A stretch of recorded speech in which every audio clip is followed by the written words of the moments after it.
Tongkonan for the father, Tongkonan for the mother. Because grave in Toraja is Tongkonan also.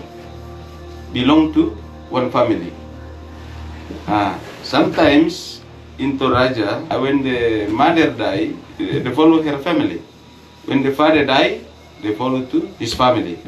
Like a brother or sister of the dead body, they decided in the end we would like to take to our grave.